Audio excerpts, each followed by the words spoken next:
Ground ઉપર પરસેવો તમે પણ પાડ્યો હતો. સવારે 4 વાગે ઊંઘ બગાડીને રનિંગની પ્રેક્ટિસ તમે પણ કરી હતી. પરંતુ તમને જોઈએ એવું પરિણામ ના મળ્યું. તમે ગ્રાઉન્ડ ઉપર નિષ્ફળ થઈ ગયા, અથવા તો કોઈ ઊંચાઈમાં, કોઈ છાતીના માપનમાં, કોઈને કોઈ રીતે પીટી પીએસટીમાં નિષ્ફળ થઈ ગયા. વિદ્યાર્થી મિત્રો, હાર માનવાની જરૂર નથી, હતાશ થવાની જરૂર નથી, તૂટવાની જરૂર નથી. વિદ્યાર્થીઓ, તમને ખબર છે એપીજે અબ્દુલ કલામ પાયલટ માટે ગયા હતા, 8 જગ્યાઓ હતી, એમનો 9મો ક્રમ આવ્યો હતો. અમિતાભ બચ્ચનને કોણ નથી ઓળખતું? જે તે સમયે આકાશવાણીમાં નોકરી માટે ગયા હતા, એમના અવાજના કારણે એ વખતે રેડિયોમાં એમને નોકરી નથી મળી. આજે એ જ અવાજના કારણે અમિતાભ બચ્ચન આખા વિશ્વમાં જાણીતા છે.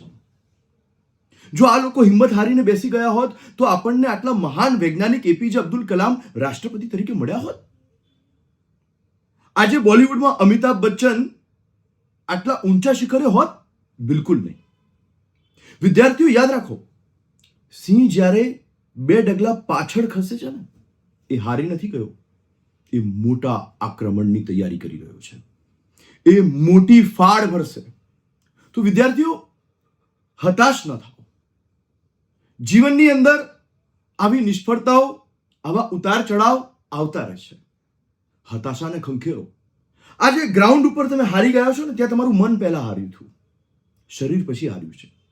સો આ મનમાંથી આ જે હાર છે ને, એને કાઢી નાખો.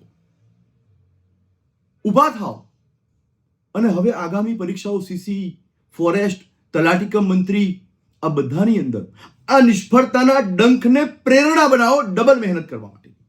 ડબલ જુસ્સાથી ઊભા થાઓ અને આ પરીક્ષાઓની અંદર હવે મહેનત કરો. લાસ્ટમાં એટલું કહીશ કે हौसलों के तरकश में कोशिशों का तीर जिंदा रख. हौसलों के तरकश में कोशिशों का तीर जिंदा रख. हार जाओ सब कुछ चाहे जिंदगी में, हार जाओ सब कुछ चाहे जिंदगी में, फिर से जीतने की उम्मीद जिंदा रख, फिर से जीतने की उम्मीद जिंदा रख. जय हिंद.